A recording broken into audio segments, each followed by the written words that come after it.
Shri मैश्वरम कल्पांत healing centre में सभी साधकों का स्वागत है। सभी को प्रणाम। ओम। क्योंकि अगर मानसिक बीमारियों को दूर करना है तो जरूरी है कि हम सबको माफ करें और सबसे माफी मांगें। साथ ही साथ ये भी जरूरी है कि हम स्वयं को प्रेम करें, क्योंकि जब आप अपने शरीर से प्रेम करते हैं तो शरीर के लिए गलत कल्पना नहीं कर सकते। आप जान चुके हैं कि आपके भावों का, आपके विचारों का आपके शरीर पर बहुत गहरा प्रभाव पड़ता है। आप जो सोचते हैं, जैसा समझते हैं, वैसा ही आपका शरीर रिएक्ट करता है। आपके शरीर में आपकी सोच से बहुत सारी बीमारियां पैदा होती हैं। अगर बीमारियों को दूर करना है तो हमें सकारात्मक सोचना है, स्वयं को प्रेम करना है। और जब हम स्वयं को प्रेम करेंगे तो हम अपने शरीर के लिए कुछ भी गलत सोचने की स्थिति में नहीं होंगे। तो इसी स्थिति में हम आगे बढ़ते हैं। आत्मनिरीक्षण। आत्मनिरीक्षण। ओम प्रणाम। ओम प्रणाम।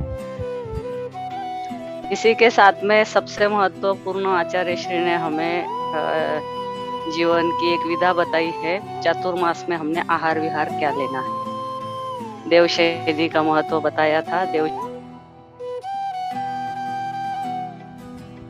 कैसे हमारे शरीर को हम उज्जवल बना सकते हैं, कंचन बना सकते हैं। हमारी आत्मा को कंचन बनाने का काम रोज चल रहा है और शरीर को कंचन बनाने का विधान भी आचार्य ने हमें बताया था।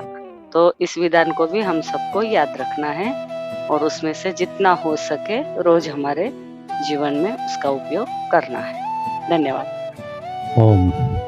रिपीटेशन में ये एक बात हो गई थी, इसलिए मैंने बता दी। बिल्कुल। चतुर्मास की क्रियाएं भी बताई गई कि आपको क्या करना है, क्या खाना है, कैसे उसका प्रयोग करना है जीवन में, और कैसे हम उसको प्रयोग करके पूरे शरीर के डिटॉक्सिफिकेशन कर सकते हैं। तो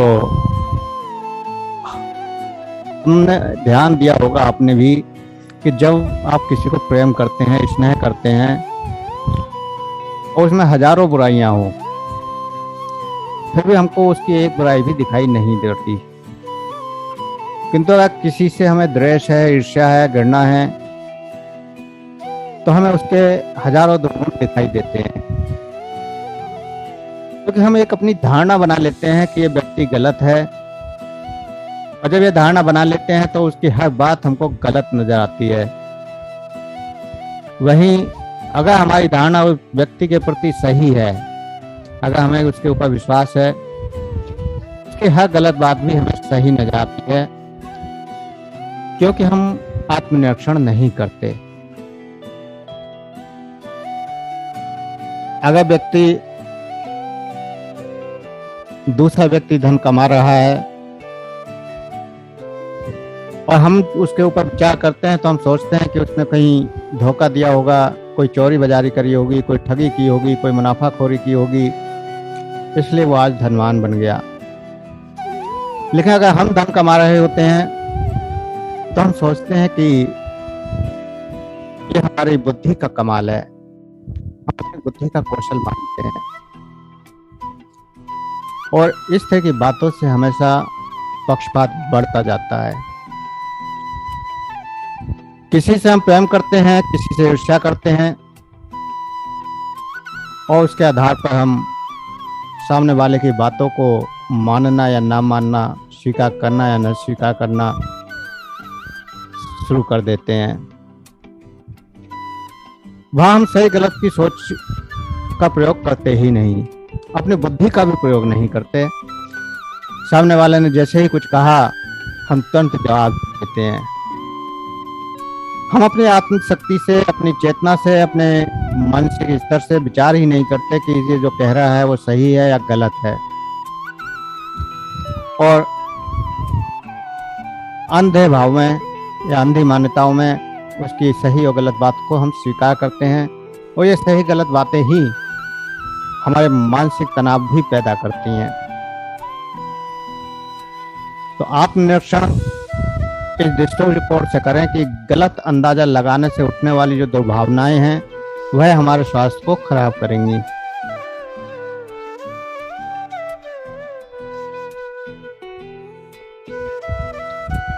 बहुत सारी दुर्भावनाएं, जिससे हमारी सामाजिक प्रतिष्ठा भी गिर जाती है।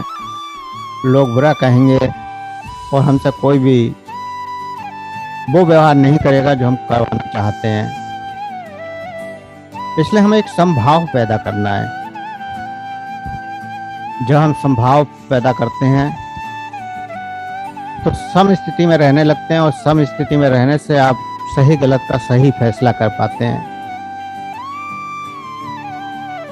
सम स्थिति में ही हम दूसरे के व्यवहार को सही और गलत सही ढंग से पहचान पाते हैं। आप जो भी व्यवहार अपने साथ चाहते हैं वही व्यवहार हमें दूसरे के साथ करना चाहिए। दुख, चिंता,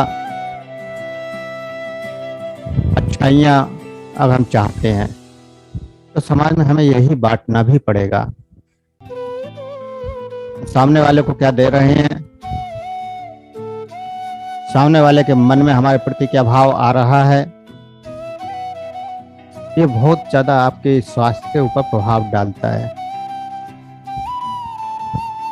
कई बार जैसे एक शराब बेचने वाला शराब पीकर जाता है,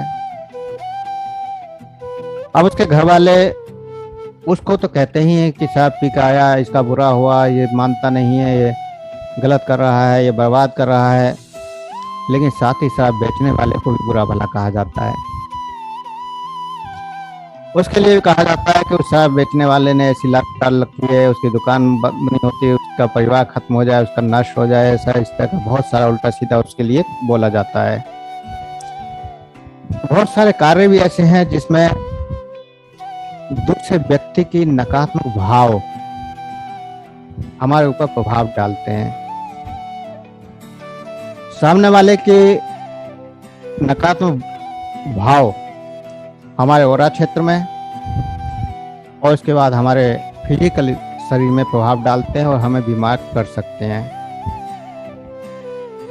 हमारे स्वयं के भाव जहाँ प्रभाव डालते हैं वहाँ दूसरे के भावों का भी प्रभाव पड़ता है। इसलिए हमें दूसरे के भावों का भी ख्याल करना चाहिए कि हम जो कह रहे हैं उससे हमारे सारे सामने वाले के मन में क्या ख्याल आ रहा है, सामने वाले के मन में क्या भाव आ रहा है।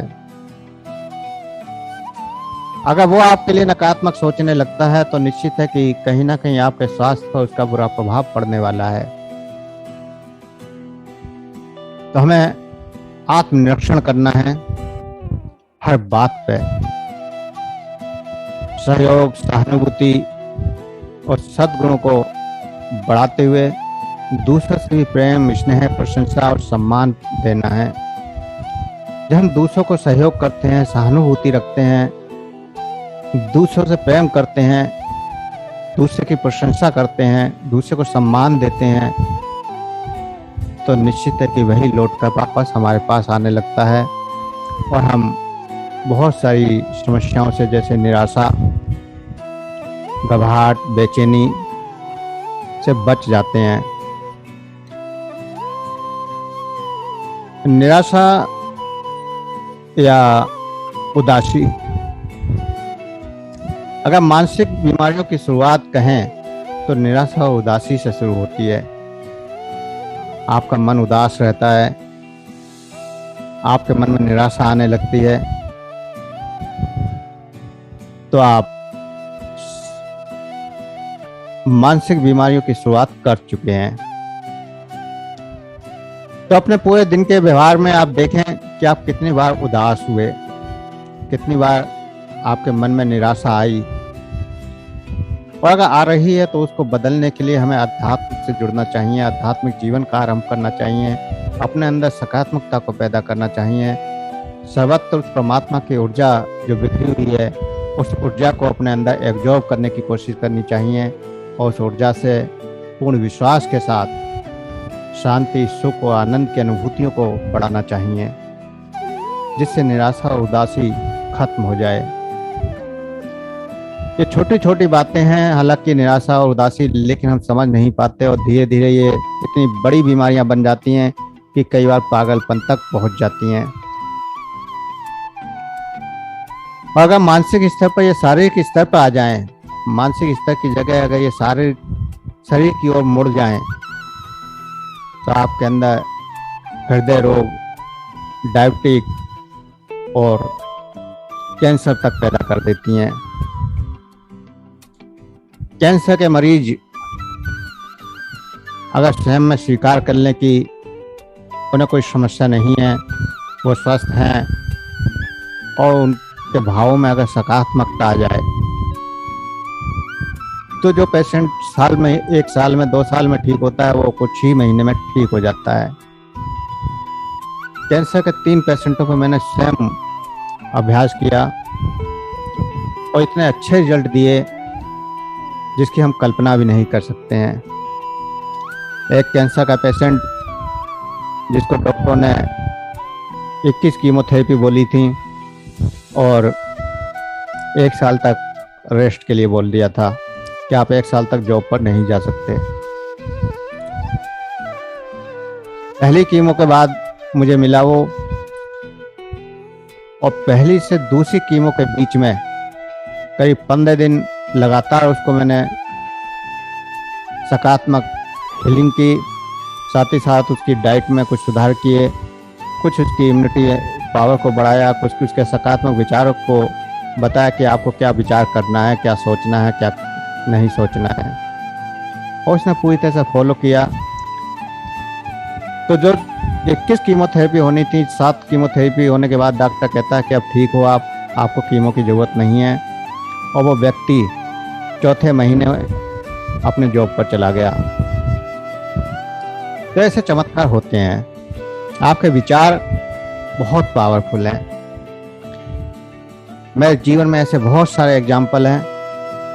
जब जब मैं इस तरह की बातें करता हूं तो मुझे वो एग्जाम्पल याद आ जाते हैं।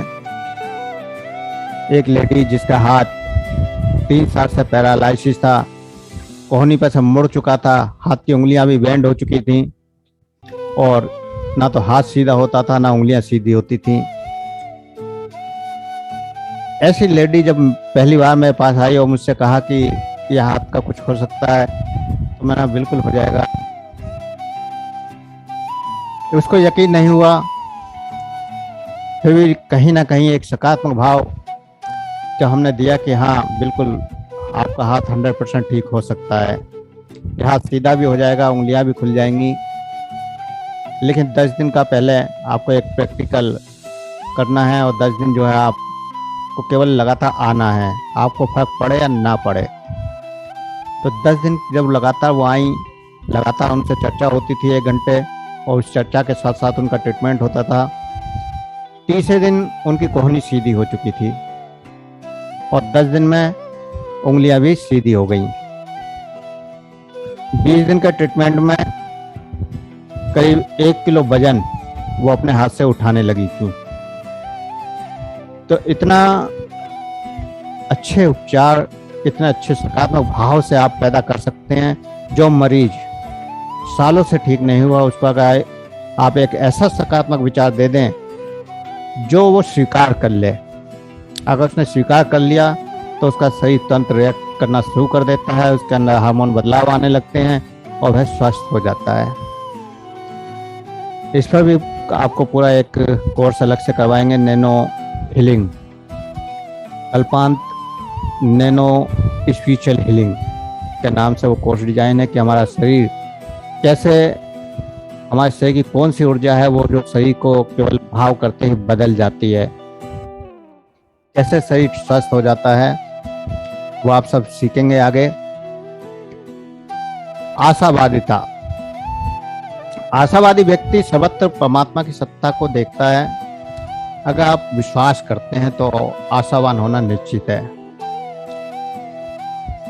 और जब आप आशावान होते हैं तो कहीं भी निराशा नजर नहीं आती।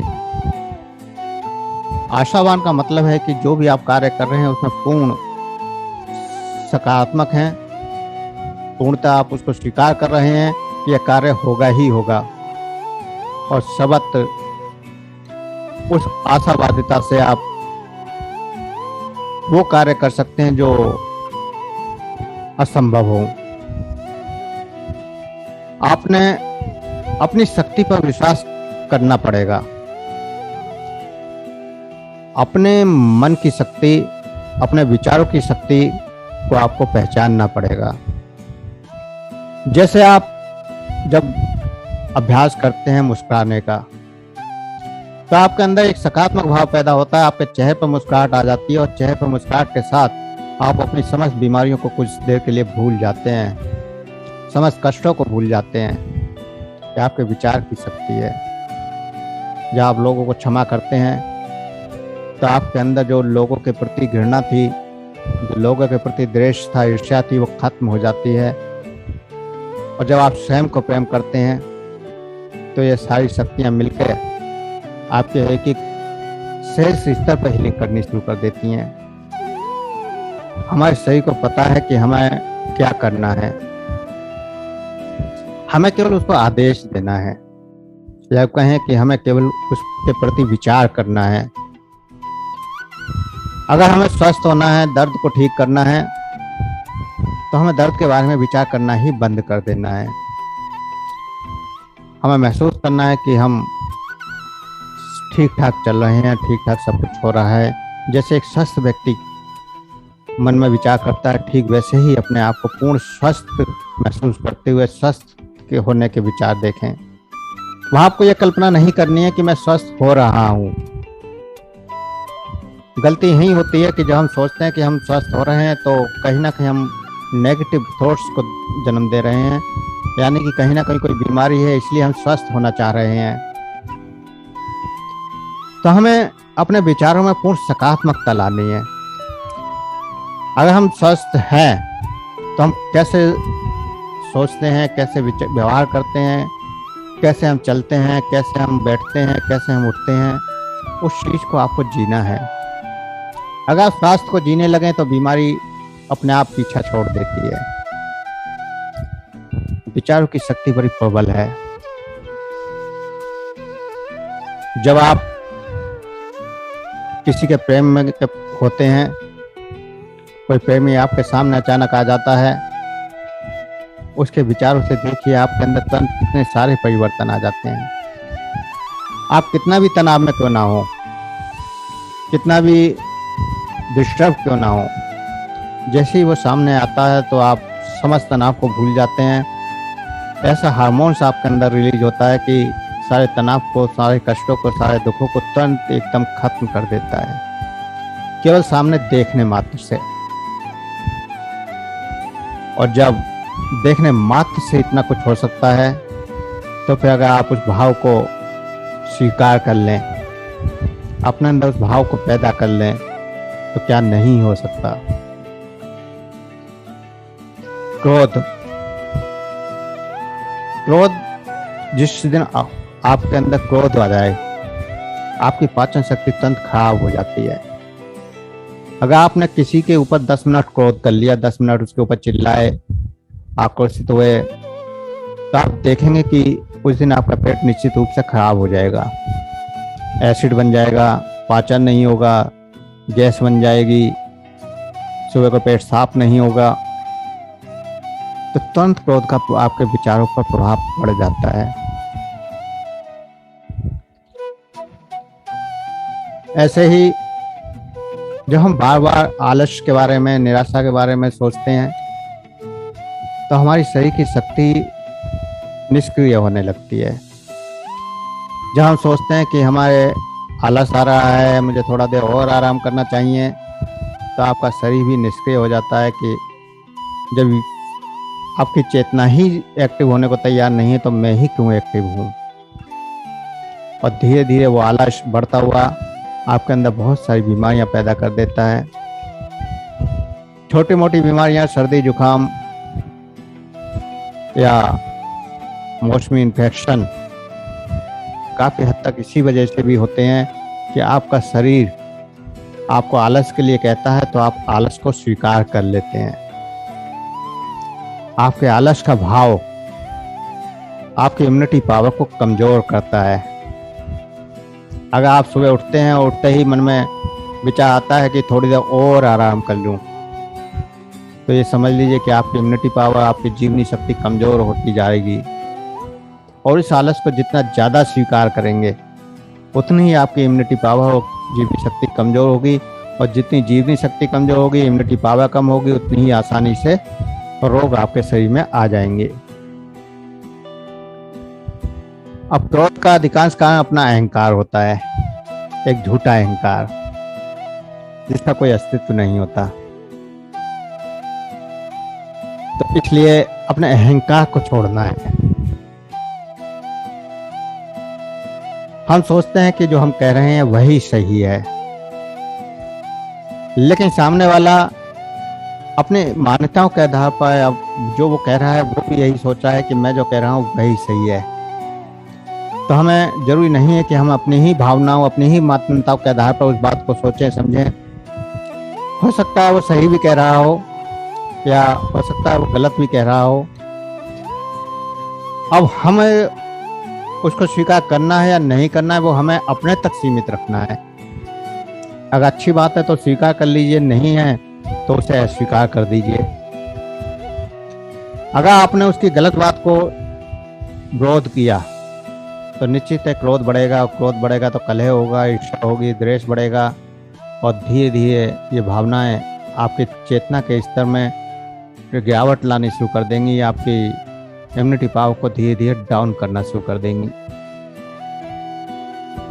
जो व्यक्ति लगातार ईर्ष्या करता रहता है, ईर्ष्या और घृणा और द्वेष, ऐसे बहुत सारे व्यक्ति मिल जाएंगे जो काफी हद तक किसी न किसी से ईर्ष्या जरूर करते हैं और दिन में दो चार बार किसी न किसी के प्रति आकर्षित जरूर होते हैं, अपने अंदर आक्रोश पैदा करते हैं। ऐसे व्यक्तियों की इम्यूनिटी पावर और जीवनी शक्ति काफी कमजोर होती है और छोटे छोटे रोग अक्सर आते रहते हैं।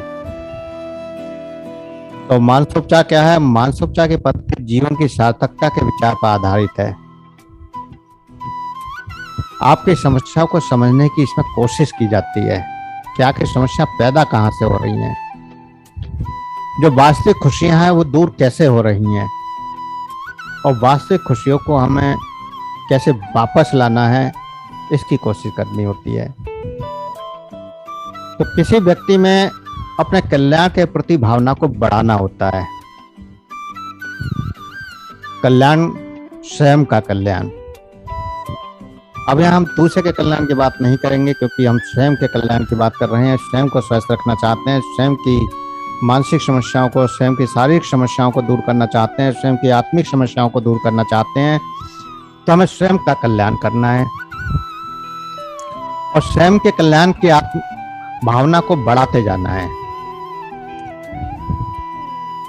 अनुभव जनित संबंध, संवाद, संचार और व्यवहार, इनका प्रयोग आपको करना है।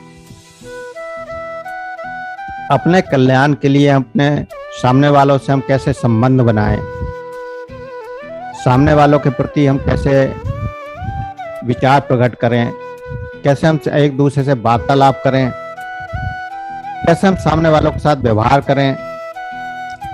तो हम जब सामने वालों के साथ जैसा व्यवहार करते हैं वैसा ही व्यवहार जब हमें वापस मिलता है तो हमारे अंदर अपने प्रति कल्याण की भावना प्रकट हो जाती है। क्योंकि जब हम अपना कल्याण करना चाहते हैं तो निश्चित है कि हम अपने प्रति कोई भी बुरा भाव पैदा नहीं होने देंगे। तो सबसे जरूरी और सबसे खास बात कि मैं सब कुछ कर सकता हूं या कर सकती हूं, इस बात को आपको स्वीकार कर लेना है। इस संसार में कोई भी ऐसी बीमारी, कोई भी ऐसी समस्या नहीं है जिसका हम समाधान ना कर सकें, और अगर आपने ये बात स्वीकार कर ली तो निश्चित है कि समस्त बीमारियों का समाधान, समस्त समस्याओं का समाधान आपने कर लिया। मानसोपचार अर्थात मनुष्य के मन से उपचार या मन के विचारों से उपचार, ऐसा उद्देश्य जो चिंता, परेशानी, क्रोध, नकारात्मकता, दर्द, घृणा, ईर्ष्या, शोक, कुंठा आदि को नष्ट कर दे। हम शारीरिक, मानसिक, आत्मिक रूप से पूर्ण स्वास्थ्य प्राप्त कर लें। तो मानसोपचार के अधिकांश उपचारों में बातचीत का प्रयोग किया जाता है, जैसे हम और आप बात कर रहे हैं। एक सामान्य बातचीत कि सामने वाले को पता भी नहीं चलता कि कब उसके माइंड में उन विचारों को प्रत्यारोपित कर दिया गया और उसके अंदर वो सकारात्मक भाव पैदा कर दिया गया कि वो निरोगता की ओर बढ़ गया। तो मानसिक उपचार में हमारे अंदर वो गुण पैदा होना चाहिए जो हम सामने वाले के अंदर सकारात्मकता का बीज बो सकें। और वो जब भी बीज बोया जा सकता है जब हम स्वयं सकारात्मक हों। और सकारात्मक बनने के लिए ध्यान और प्राणायाम, रोगों के अनुरूप जीवन शैली में बदलाव, खान पान में बदलाव, अपने लिखने वाले शब्दों में बदलाव, कलात्मक कार्यों में, संगीत आदि में रुचि लेना, बच्चों के व्यवहार में परिवर्तन, माता पिता के व्यवहार में परिवर्तन, अपने आसपास के लोगों के साथ व्यवहार में परिवर्तन, ऐसी चीज़ें धीरे धीरे जब होती हैं तो आप पूर्णतः सकारात्मक होते चले जाते हैं और निश्चित रूप से आप एक अच्छे मानसोपचारक बन सकते हैं। मानसोपचारक की सबसे पहली पहचान है कि उसे सुनना आना चाहिए। जब भी कोई मरीज आए तो उसकी बातों को अच्छे से सुने। जब तक वो बोलता है बोलने दें, 10 मिनट, 15 मिनट, 20 मिनट, आधा घंटा, 1 घंटा, उसकी पूरी कहानी सुने, वो क्या क्या कहना चाह रहा है। और फिर उसी की कहानी में से उसी के विचारों को आप इस तरह से प्रस्तुत करें कि सामने वाला उन विचारों को स्वीकार कर ले और सकारात्मक हो जाए। क्योंकि बीमारी कहीं बाहर नहीं होती, चाहे वो फिर कोई सी भी बीमारी क्यों ना हो, वो कोई भी किसी भी तरह का बीमार क्यों ना हो, खासतौर पर मानसिक बीमार लोग, उनकी बीमारी का कारण भी वो स्वयं होते हैं और बीमारी का उपचारक भी वो स्वयं होते हैं। तो हमें उसके कारण को ढूंढने की कोशिश करनी है, उसी की बातों से, उसी के अंदर से, उसी की सकारात्मकता को निकाल के बाहर लाना है। हालांकि ये इतना आसान तो नहीं है, धीरे धीरे आप जब अभ्यास करते हैं तो ये सब कुछ सहज होता चला जाता है। और मानसोपचार का अगर इतिहास की बात करें तो मनोचिकित्सा का अभ्यास कई युगों से चल रहा है और दर्शन का हेलेनवादी मत और चिकित्सा को मानने वाले दार्शनिक और चिकित्सा लगभग 4वीं शताब्दी ईपू और 4वीं शताब्दी ईसा पश्चात से प्राचीन ग्रीक और रोमवासियों के बीच मनोचिकित्सा का अभ्यास किया करते थे। ग्रीक चिकित्सक हिप्पोक्रेट 460 से लगभग हिप्पोक्रेटस एक वैज्ञानिक हुए, उन्होंने मनोचिकित्सा का अभ्यास शुरू किया था और मानसिक अवस्था को एक ऐसी घटना के रूप में वो देखते थे। ऐसे अभ्यास उन्होंने शुरू किए जिसका उद्देश्य सिद्धांत केवल और केवल विचारों पर आधारित था। सामने वाले के प्रत्येक विचार को इस तरह से नकार कर स्वीकार करवा देना कि सामने वाले को पता भी ना चले कि वो विचार सकारात्मक हो चुका है। ऐसे बहुत सारे प्रयोग समय के साथ, अभ्यास के साथ आपके सामने आते हैं। एक समय में बगदाद अस्पताल के प्रमुख चिकित्सक थे और उस समय यूरोप में मानसिक विकार को सामान्यतः पैशाचिक यानी भूतिया अवस्था में देखा जाता था, इसमें दंड या कारावास की जरूरत होती थी। और 18वीं शताब्दी में नैतिक उपचार शैली के माध्यम से पूर्व तक यही स्थिति थी। 19वीं शताब्दी की शुरुआत में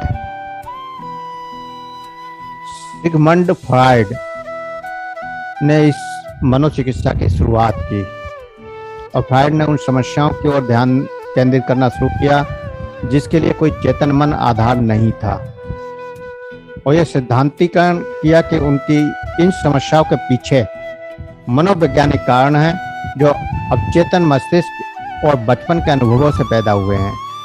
स्वप्न विवेचना, मुक्त संबंध, व्यक्ति केंद्रित मनोचिकित्सा को मुख्य केंद्र बनाया।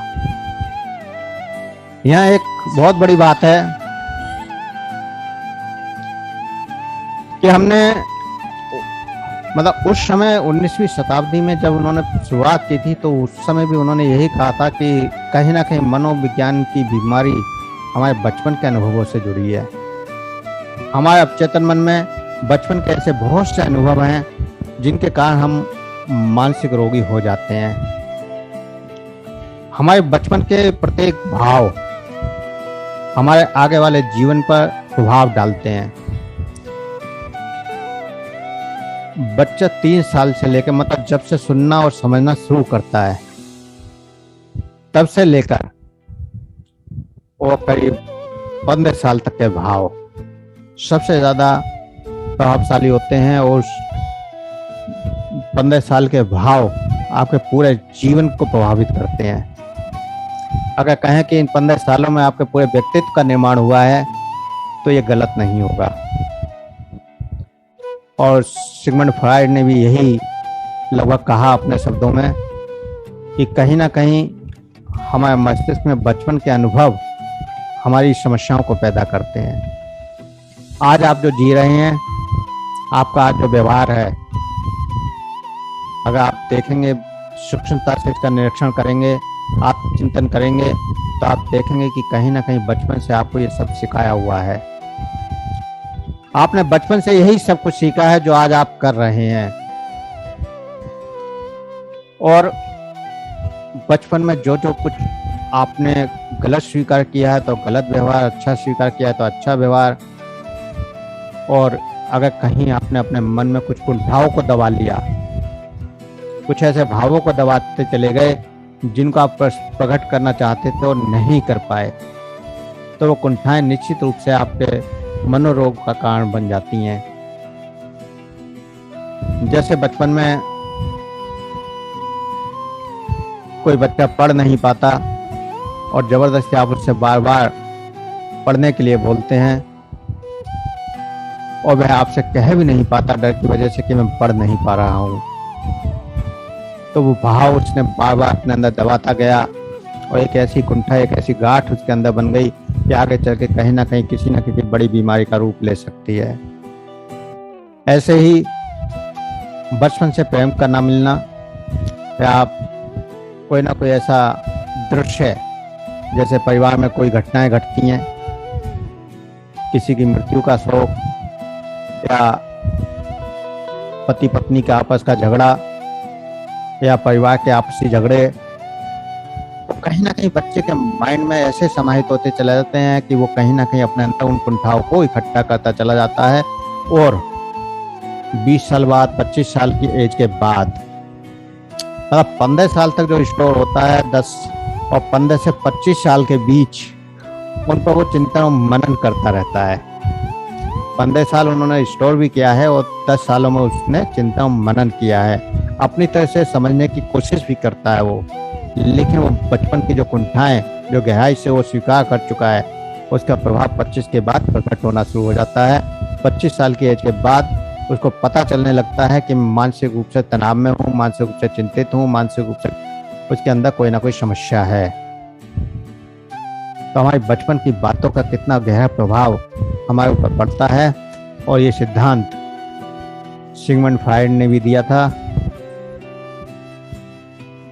तो शय और शय की श्रेष्ठता का रूपांतरण और विश्लेषण आदि तकनीकों का विकास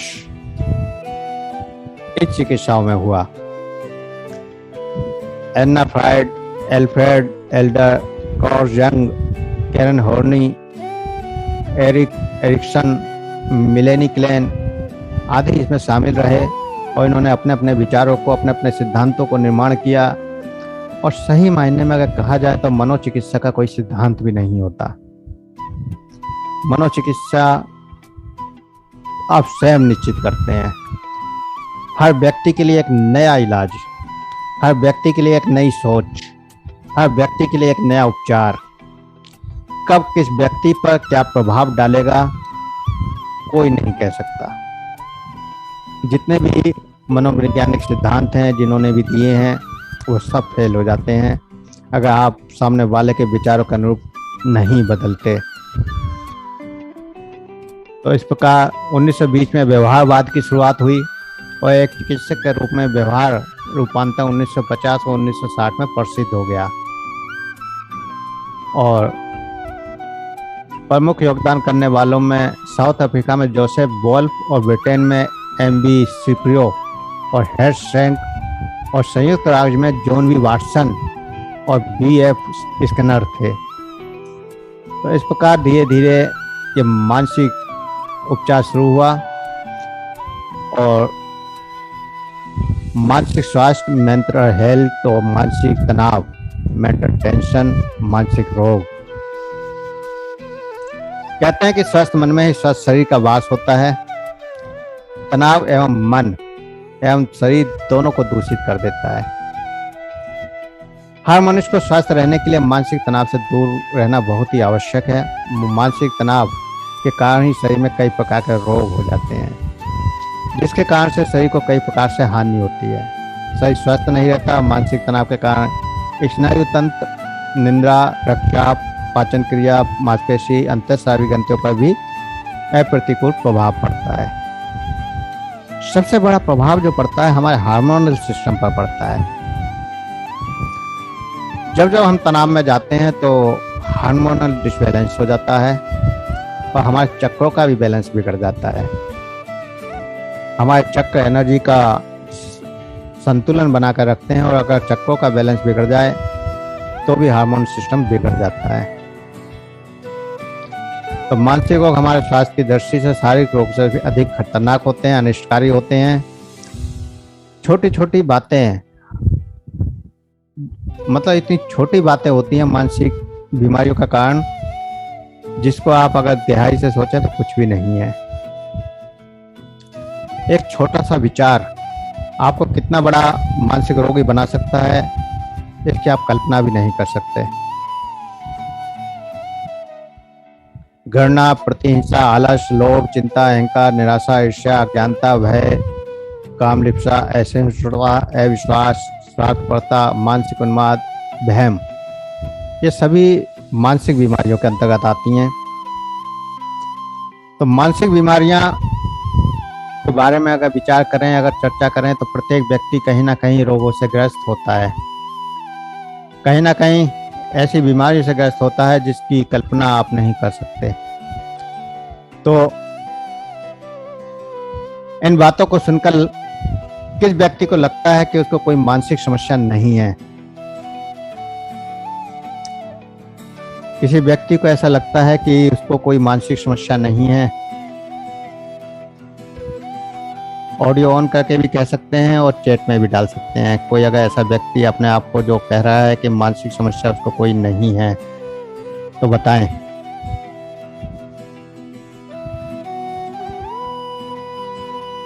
कोई व्यक्ति है यहाँ पर? इस समय 30 लोग हैं मेरे अलावा।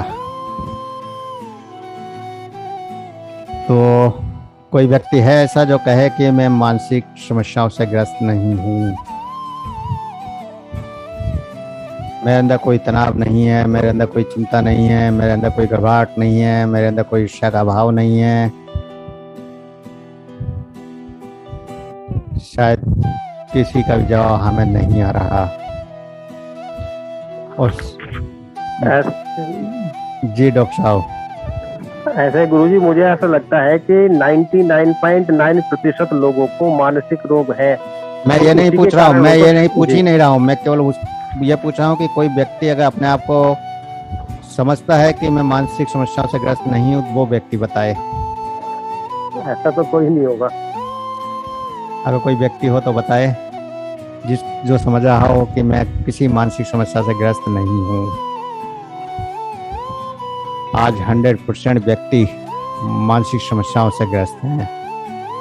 बड़े बड़े संत, बड़े बड़े महात्मा, बड़े बड़े सिद्ध पुरुष और एक सामान्य व्यक्ति सभी मानसिक रोगों से ग्रस्त हैं। अब इसके कारण पर चर्चा करें तो क्या कारण है कि सबके सब रोगी हैं? कोई कुछ कहना चाहेगा? ऐसा क्यों है कि सभी कहीं ना कहीं मानसिक समस्या से ग्रस्त हैं?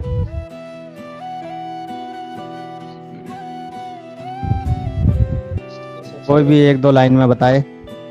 इसका सबसे बड़ा कारण तो मुझे कंपैरिजन हो सकता है गुरुजी। जी अरुण जी। इसका सबसे बड़ा कारण मुझे तो अपनी डिजायर्स लगती हैं, हमारा खान पीन और हमारा जीवन की शैली और हमारी जो डिजायर्स हैं। चलिए अच्छा है। मुझे लगता है गुरुजी की तुलना, हम जी तुलना भी एक कारण तुलना है। करते रहते हैं।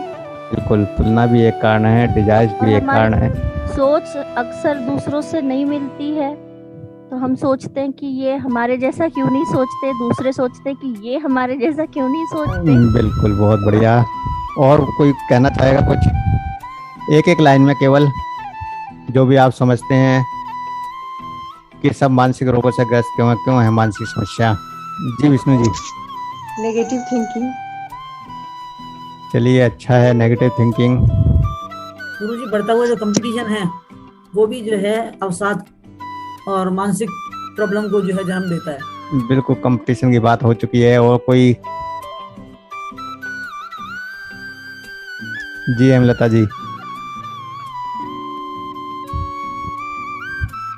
बताएं अगर कुछ कहना है तो। जी दीपा जी। समझ का अभाव।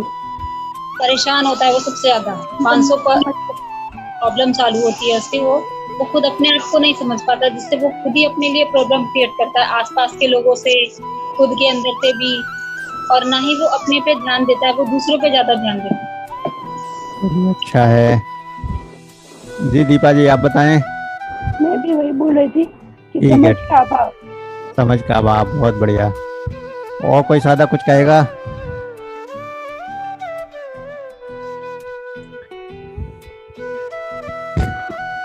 डिजायर्स। अब डिजायर्स किसकी हैं, किसी और की या स्वयं की?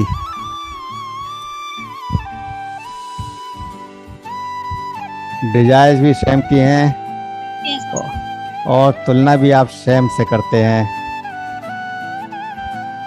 और जितनी भी बातें आपने कही वो सब स्वयं के हाथ में है। कोई ऐसी बात है जो दूसरे के हाथ में हो? तनाव का कोई ऐसा कारण है कि दूसरे के हाथ में हो? नहीं स्वामी जी, हम खुद ही क्रिएट करते हैं सारी चीजें। और जब हम स्वयं क्रिएट करते हैं तो स्वयं दूर भी कर सकते हैं। ये कितने लोग मानते हैं कि हम स्वयं प्रॉब्लम क्रिएट करते हैं और स्वयं उसे दूर भी कर सकते हैं? ये कितने लोग मानने को तैयार हैं? हाँ जी बिल्कुल, हाँ मानने को तैयार हूँ। जी जी जी। लेकिन ये है कि हो नहीं पाता है। और नहीं पता वो बात की बात है, लेकिन कम से कम मान लें, अगर स्वीकार कर लें तो दूर करना आसान हो जाएगा। हाँ बिल्कुल स्वीकार करते हैं। अगर आप स्वयं को स्वीकार कर चुके हैं कि कहीं ना कहीं हम ही इसका कारण है, हर बीमारी का, हर मानसिक समस्या का, हर आत्मिक समस्या का, तो निश्चित है फिर आप इस बात को भी मान चुके हैं कि हम उसको दूर भी कर सकते हैं। और जब आप मान चुके हैं कि दूर कर सकते हैं तो दूर करने के लिए प्रयास कितने लोग करने के लिए तैयार हैं? जी प्रयास जारी है। प्रयत्न जारी है। प्रयास जारी है गुरुजी। और भी सब बताएं, क्योंकि 2-3 लोगों के ही जवाब आ रहे हैं, बाकी काफी लोग हैं, अभी तो 30 लोग हैं, तो बाकी और भी बताएं अपने विचार। बाकी और प्रयास करने के लिए तैयार हैं या नहीं? डॉक्टर साहब नमस्कार, राजन पाटिल बोल रहा था दिल्ली से। जी जी बताएं बताएं।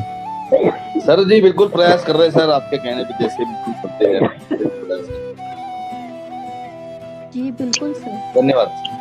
जी गुरु जी प्रयास कर रहे हैं। बहुत बढ़िया।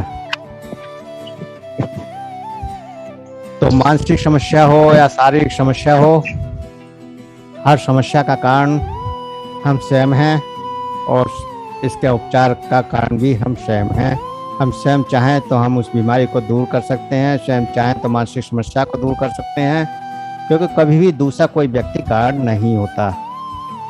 सामने वाला गाली दे रहा है, वो हमारे हाथ में है कि हम स्वीकार करें या ना करें। सामने वाला बुरा भला कह रहा है तो हमारे हाथ में है हम उसे स्वीकार करें या ना करें। हम क्रोध करें ना करें ये हमारे अपने हाथ में है। हम किसी से ईर्ष्या करें ना करें ये हमारे हाथ में है। हम किसी से घृणा करें या ना करें ये हमारे हाथ में है। हम किसी को बुरा भला कहें या ना कहें, ये हमारे हाथ में है। किसी के प्रति ईर्ष्या का भाव रखें ना रखें, ये सब हमारे हाथ में है। परमात्मा ने सब कुछ हमें अपने हाथ में दिया है। आज जो कुछ भी आपको मिला है आपके अनुसार मिला है। जो आप सोचा है, आपने जैसा व्यवहार किया है, वही आपके सामने प्रकट हुआ है। आपने क्रोध प्रकट किया है तो क्रोध मिलता है, क्रोध से ही बीमारियां पैदा हुई हैं। आपने ईर्ष्या की है तो ईर्ष्या से समस्याएं आई हैं। और जिस भाव से जो समस्या पैदा होती है, अगर वो भाव आपने पैदा किया है तो कहीं ना कहीं उस समस्या से आप ग्रसित जरूर हैं। तो जो भाव मैंने आपको बताए थे पीछे कि किस भाव से कौन सी बीमारी होती है, वो आपने सहज में ध्यान किया होगा और आपने विचार किया होगा, तो आपने जाना होगा कि सहज में जो भी आपकी बीमारी है तो कहीं ना कहीं भाव से जुड़ी हुई है। तो ज़रूरत है हमें अपने भावों को बदलने की, अपने भावों को परिवर्तन लाने की। आप अपने भावों में सकारात्मक परिवर्तन लाना है। सबसे पहला भाव स्वीकार करना है कि हाँ, मैं ही कारण हूँ और मैं कारण हूँ तो मैं बदल सकता हूँ। मैं अपने आप को बदल सकता हूँ तो सब कुछ बदल सकता हूँ। तो सब कुछ स्वयं के लिए करना है, किसी और के लिए नहीं करना है। जो भी करना है स्वयं के लिए। तो सबसे पहले हमने बताया कि मुस्कुराना, तो मुस्कुराना भी स्वयं के लिए है। दूसरा अभ्यास बताया लोगों के प्रति क्षमा करना, क्षमा मांगना, तो वो भी अपने लिए है। तो जो कुछ भी हम बता रहे हैं सब कुछ अपने लिए, किसी दूसरे के लिए नहीं। तो इसी अभ्यास में एक अभ्यास आपको और जोड़ देना है कि आपको आईने के सामने खड़ा होना है। अभ्यास में अभी बता रहा हूँ, उसको भी बाद में करना है। आपको आईने के सामने खड़ा होना है और अपने आप को देखना है और अपनी तारीफ स्वयं करनी है। मैं कितना खूबसूरत हूँ। मैं सामने वाले जो आईने में आपको जो दिखाई दे रहा है, ऐसे समझिए कि आपका शरीर आपकी चेतना को देख रहा है सामने आईने में, और आपका शरीर आपकी चेतना को शब्द बोल रहा है कि तुम बहुत सुंदर हो, तुम पूर्ण, मतलब तुम स्वस्थ हो, तुम सुंदर हो, तुम जो जो चाहते हो अपने लिए वो सब बोलना है। तुम सब कुछ कर सकते हो। अगर मन में विचार आ रहा है कि मैं ये नहीं कर सकता, तो उसको सामने वाले आईने में जो जिसको आप देख रहे हैं अपनी चेतना को, उसको बोलना है कि तुम सब कुछ कर सकती हो। अपने अंदर पूर्ण सकारात्मक कि मैं तुमसे बहुत प्रेम करता हूँ, मैं तुमसे बहुत प्रेम करती हूँ। सामने वाली चेतना को कहना है, आईने में जिसको आप देख रहे हैं। अभी तो आपने स्वयं को प्रेम करना सीखा, लेकिन स्वयं को अभी तक कितने सहज भाव से कह पाए या नहीं कह पाए, स्वयं को देख पाए उस समय पर नहीं देख पाए उस अभ्यास में। लेकिन जब आप आईने के सामने अपने आप को देखते हैं तो आप सहज में उससे कह सकते हैं कि मैं तुमसे प्रेम करता हूँ, करती हूँ, तुम बहुत सुंदर हो, तुम खूबसूरत हो, तुम सफल व्यक्ति हो, तुम्हारे पास बहुत पैसा है, तुम्हारे पास बहुत पैसा बरस रहा है। अगर पैसे की ज़रूरत है तो पैसे के लिए कहिए कि तुमसे रईस आदमी कोई नहीं है, तुमसे बड़ा धनवान कोई नहीं है। अगर तुम्हें पढ़ाई में मन नहीं लगता है तो आप कहो कि तुम्हारी बुद्धि बड़ी तीव्र है। अपनी चेतना को बोलना है जो आप सामने आईने में देख रहे हैं। तुम्हारा दिमाग बहुत तेज है, तुम पढ़ने में बहुत अच्छे हो। तो बच्चों के लिए भी ये अभ्यास कराया जा सकता है कि बच्चे आईने में देखकर स्वयं को कहें कि तुम बहुत एक्सपर्ट हो पढ़ने में, तुम हमेशा 100% नंबर लाते हो, तुम हमेशा अव्वल आते हो। तो इस तरह से जो भी आप चाहते हैं उसको आपको अपनी चेतना को बोलना है। अगर बीमारी को दूर करना है तो भाई कि तुम स्वस्थ हो, तुम स्वस्थ हो। उससे ये नहीं कहना कि बीमारी दूर करनी है, उससे कहना तुम स्वस्थ हो, तुम्हें कोई बीमारी है ही नहीं, बीमारी का जिक्र ही नहीं करना है। और ना ही ऐसा कोई थॉट्स देना है कि आपको बीमारी का शब्द वहाँ बीच में आ जाए। अगर हम कहते हैं कि मेरी ये बीमारी ठीक हो जाए, तो कहीं ना कहीं आप स्वीकार कर रहे हैं कि आप बीमार हैं। तो आपको अपनी चेतना को ये बताना ही नहीं है कि आप बीमार हैं, आपने बौद्धिक स्तर पर स्वीकार कर रखा है कि आप बीमार हैं, इसलिए आज बीमार हैं। तो अपने बौद्धिक स्तर को बदलना है, अपनी चेतना को वो शब्द कहने हैं जिससे आप जो भी बनना चाहते हैं। तो आज के लिए इतना ही। सभी को प्रणाम गुरुजी। ओम प्रणाम। प्रणाम गुरुजी। प्रणाम ओम। धन्यवाद।